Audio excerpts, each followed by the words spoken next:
Hello friends, welcome to savage point. நான் உங்கள் ஏ scare. So இப்போ ரீசெண்டாக தான் வந்து பார்த்தீங்கன்னா கல்கி 2 போஸ்ட்பான் ஆக வாய்ப்பு இருக்குது அப்படின்னு சொல்லிட்டு நேற்று நம்ம சேனலில் ஒரு வீடியோ போட்டிருந்தேன். ஸோ ஆல்ரெடி பிரபாஸோட லைனை பயங்கரமாக போய்கிட்டு இருக்கு அப்படின்னு சொல்லிட்டு அந்த வீடியோவில் நான் மென்ஷன் பண்ணியிருந்தேன். இப்போ பார்த்தீங்கன்னா திடீர்னு யாருமே எக்ஸ்பெக்ட் பண்ணாத மாதிரி ஒரு பயங்கரமான ஒரு பெரிய ரூமர் லீக் ஆயிருக்கு. லீக் மட்டும் இல்லை, இந்த விஷயம் பெரிய அளவில் தெலுங்கு இண்டஸ்ட்ரியை வந்து பாதிச்சிருக்கு அப்படின்னு சொல்லலாம். எல்லாராலும் பேசப்பட்டு இருக்கக்கூடிய ஒரு முக்கியமான ஒரு ப்ராஜெக்டாக பார்க்கப்படுது. அதுதான் வந்து பார்த்தீங்கன்னா பாகுபலி 3. இந்த ப்ராஜெக்ட் நடக்க போகுது அப்படின்னு சொல்லிட்டு ஒரு பக்கம் ரூமர்ஸ், இன்னொரு பக்கம் இப்போதைக்கு வாய்ப்பு இல்லை அப்படின்னு சொல்றாங்க. இன்னும் ஒரு சிலர் மேலே போய் இதோட ஷூட்டிங்லாம் எப்போ போகுதுன்றதெல்லாம் சொல்லிட்டாங்க.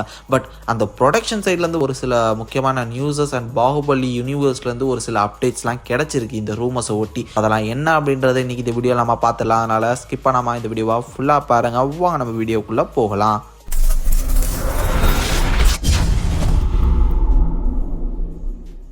ஸோ நேற்றுக்கு வீடியோவில் தான் கிளியராக எக்ஸ்பிளைன் பண்ணியிருந்தோம். இந்த மாதிரி பிரபாஸோட லைனப் பயங்கரமாக போயிட்டுருக்கு. அடுத்து ஒரு 5 இயர்ஸ்க்கு ஒரு பயங்கர பிஸி. இதனால் வந்து பார்த்தீங்கன்னா கல்கி 2வே மேபி போஸ்ட்பாண்ட் ஆக சான்ஸ் இருக்கலாம் அப்படின்ற மாதிரி தான் வந்து பார்த்தீங்கன்னா ரூமர்ஸ் கிடைச்சிட்டு இருக்குன்னு சொல்லிட்டு நம்ம நேற்று வீடியோவில் பேசியிருந்தோம். இந்த சுச்சுவேஷனில் இப்போது ரீசெண்டாக பாகுபலி 3க்கான ஒரு fan mat announcements, fan mat posters, so இதெல்லாம் வந்து பார்த்தீங்கன்னா இப்போ பயங்கரமாக சர்க்குலேட் பண்ணிட்டு ஒரு பெரிய வைரலான விஷயமா போயிட்டு இருக்கு. ஸோ அதுக்கான ரீசன் என்னடா அப்படின்னு பாத்தீங்கன்னா, இப்போ வரக்கூடிய அக்டோபர் 31 வந்து பாத்தீங்கன்னா பாகுபலி தி எபிக் அப்படின்னு சொல்லிட்டு ஒரு வெர்ஷனை வந்து ரீரிலீஸ் பண்ண போறாங்க. அதாவது பாகுபலி படம் வந்து 10 வருஷம் ஆக போகுது. அதை கொண்டாடுற விதத்துல தி எபிக் அப்படின்னு சொல்லி ஒரு வெர்ஷனை ரிலீஸ் பண்றாங்க. கிட்டத்தட்ட வந்து பாகுபலி 1 அண்ட் பாகுபலி 2 இதை ரெண்டையுமே வந்து பாத்தீங்கன்னா ஒன்னா பிளெண்ட் பண்ணி ஒரு சில அன்வான்ட் சீக்வன்சஸை மட்டும் வந்து பாத்தீங்கன்னா கட் பண்ணி ரெண்டு படத்தையும் ஒரு படமா மாத்தி ஒரு ஸ்பெஷல் வெர்ஷனா ரிலீஸ் பண்ண போறாங்க. இந்த 10 இயர்ஸ் செலிப்ரேஷனை ஒட்டி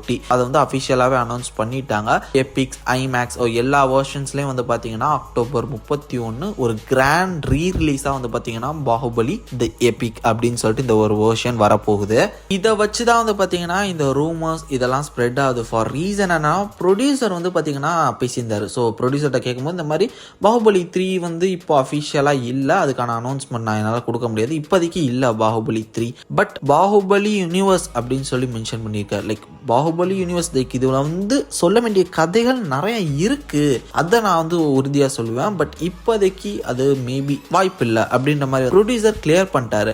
பட் ஃபேன்ஸ் இது மட்டும் இல்லாமல் இன்சைடர்ஸ்லாம் வந்து பார்த்தீங்கன்னா, ஓ அப்போ வாய்ப்பு இருக்கா, அப்போ கதை இருக்கா, அப்போ கண்டிப்பாக படம் எடுப்பீங்க அப்படின்னு சொல்லிட்டு சரி அப்போ நம்ம அடித்தளம் போட்டு வைப்போம் அப்படின்னு சொல்லிட்டு உடனடியாக வந்து பார்த்தீங்கன்னா அந்த பாகுபலி ஹார்ட் கோர் லவ்வர்ஸ் இருக்காங்களா ஃபேன்ஸ், அவங்களாம் உடனே வந்து பார்த்தீங்கன்னா ஏஐ வச்சு அந்த ஒரு போஸ்டர் இவங்க வந்து டிசைன் பண்ண ஸ்டார்ட் பண்ணிட்டாங்க. யாரை போடலாம், இப்போ ஏதோ புதுசாக வந்து பார்த்தீங்கன்னா விக்ரமதேவ் அப்படின்னு சொல்லிட்டு ஒரு கேரக்டர், லைக் அவர் தான் வந்து பார்த்தீங்கன்னா எல்லாருக்கும் மேலே அமரேந்திர பாகுபலியை தான் நம்ம வந்து மெயினாக பார்த்துருப்போம். அவரோட பையன் மகேந்திர பாகுபலி, இவங்களோட தாத்தா லைக் மகேந்திர பாகுபலியோட தாத்தா அமரேந்திர பாகுபலியோட அப்பா விக்ரமதேவா, அவர் இறந்ததுக்கு அப்புறம் தான் வந்து பார்த்தீங்கன்னா யாருக்கு அந்த ஒரு அரியாசனம் அப்படின்னு சொல்லிட்டு இருக்கும்போது அவரோட அண்ணனான நாசர் சாருக்கு வந்து பார்த்தீங்கன்னா ஊனம் இருக்குன்றனால அவர் தம்பி போர்ல இறந்ததுக்கு அப்புறம் ராஜாவை ஆக முடியாது. ஸோ அதனால ராணியை தான் வந்து பார்த்தீங்கன்னா மகிழ்மதியை வந்து ஆழ்ந்துட்டு இருப்பாங்க. அதுக்கப்புறம் 2 பசங்க, இங்க அண்ணனுக்கு பிறந்த பையன் ராணா, தம்பிக்கு பிறந்த பையன் அமரேந்திர பாகுபலி, இவங்க 2 பேர்ல யாரு பெஸ்ட்டோ அவங்களுக்கு இந்த மகிழ்மதியை கொடுக்கலாம் அப்படின்னு சொல்லிட்டு அந்த ஒரு ஸ்டோரி போகும். அப்படி இருந்த அந்த ஒரு வீரனோட கதை என்ன, அவர் எப்படி இறந்தாரு, அந்த ஸ்டோரியை சொல்ல வாய்ப்பு இருக்கு அப்படின்ற மாதிரி இப்போ ஃபேன்ஸ் கிளப்பி விட்டுட்டு இருக்காங்க.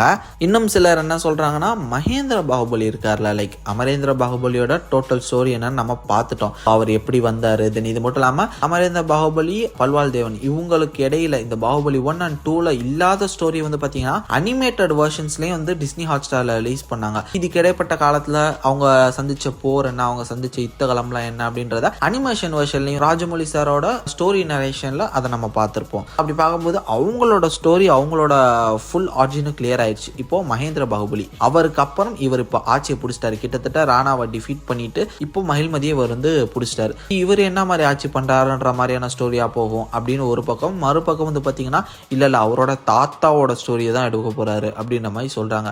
எப்பா கொஞ்சம் பொறுங்க, இன்னும் ராஜமௌலியே ஃப்ரீ ஆகலை, அவர் ஆல்ரெடி மகேஷ் பாபுவோட ப்ராஜெக்ட்ல இருக்காரு அப்படின்னு சொல்லிட்டு சீனியர் ரிப்போர்ட்டர்ஸ் அண்ட் சீனியர் இன்சைடர்ஸ்லாம் சும்மா இருங்கப்பா அப்படின்னு சொல்லிட்டு கலாச்சி விட்டு போயிட்டாங்க. பிகாஸ் எல்லாருக்குமே தெரியும் அஃப்கோர்ஸ் ராஜமௌலியோட ஃபிலிமிங் ஸ்டைல் எப்படின்றது. கிட்டத்தட்ட ஒரு ப்ராஜெக்ட் எடுத்துட்டாருன்னா அதில் 5 வருஷம் அவர் வந்து கழிச்சிருவாரு. அதில் டெஃபினட்டா அது என்னவோ அவர் வந்து ப்ரீ பிளான்டா பண்ற மாதிரி தான் தெரியுது. அப்படி பார்க்கும்போது பார்க்கும்போது இப்போதான் இந்த 2025 தான் ஷூட்டிங்கே ஸ்டார்ட் ஆயிருக்கு. படத்தோட ரிலீஸ் அந்த மகேஷ் பாபுவோட படத்தோட ஷூட்டிங் ரிலீஸ் 2027 இயர்லி ஸ்டேஜ் ஆயிரும்னு சொல்கிறாங்க. அப்படி ஒருவேளை அதுக்கப்புறம் அவர் பண்ணாலுமே ப்ரீ ப்ரொடக்ஷனுக்கு மட்டுமே 2 வருஷம் எடுத்துக்குவார். RRR வந்து பார்த்தீங்கன்னா 2022 ரிலீஸ் ஆச்சு. இந்த படத்துக்கு ஷூட்டிங் வந்து பார்த்தீங்கன்னா 2025 தான் ஆரம்பிச்சிருக்காங்க. கிட்டத்தட்ட 2 வருஷம் மட்டுமே மகேஷ் பாபு படத்துக்கு ப்ரீ ப்ரொடக்ஷனுக்கு டைம் எடுத்திருக்காரு. அது மாதிரி கண்டிப்பாக பாகுபலி எடுத்தாலும் எந்த ப்ராஜெக்ட் எடுத்தாலும் ப்ரீ ப்ரொடக்ஷனுக்கு 2 வருஷம் எடுத்துக்குவாரு, ஷூட்டிங்க்கு அண்ட் போஸ்ட் ப்ரொடக்ஷன் ஒர்க்கு 2 வருஷம் எடுத்துக்குவாரு, அதுக்கப்புறம் ப்ரொமோஷன் 1 வருஷம் எடுத்து அந்த படத்தை ரிலீஸ் பண்ணுறதுக்கு 5 வருஷம் ஆயிரும் அப்படின்னு சொல்லிட்டு எல்லாருக்குமே தெரியும். அப்படி அந்த 5 வருஷம் டைம் லைனில் இப்போ இந்த மகேஷ் பாபு ப்ராஜெக்ட்டுக்கு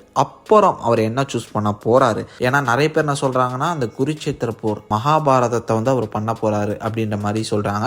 இன்னும் சிலர் வந்து பாகுபலி தான் பண்ண போறாரு அப்படின்ற மாதிரி சொல்றாங்க. கண்டிப்பா மகேஷ் பாபு படத்தோட சக்சஸ்க்கு அப்புறம் அது வந்து ஒரு பெரிய கிராண்ட் சக்சஸா இருக்க போது அது இப்பவே நமக்கு அந்த ஒரு ஆரா தெரியுது. டெஃபினட்டா one of the biggest project அவங்க வந்து ரிலீஸ் பண்ண ட்ரை பண்றாங்க. அப்படி பார்க்கும்போது அந்த சக்சஸுக்கு அப்புறம் வரக்கூடிய ராஜமௌலி என்ன மாதிரியான ப்ராஜெக்ட்ல கைய வைக்க போறாரு அப்படின்றது வந்து ரொம்ப ரொம்ப முக்கியமான ஒரு விஷயம். பொறுத்திருந்து பார்ப்போம். நிறைய பேர் என்ன சொல்றாங்கன்னா அவர் மகாபாரதம் அந்த குருட்சேத்திர போறதா வந்து எடுக்க போறாரு, அதை தான் வந்து அவரோட கனவா அவர் பார்க்கறாரு, நிச்சயமா அதை தான் அவர் வந்து எடுப்பாரு அப்படின்னு சொல்றாங்க.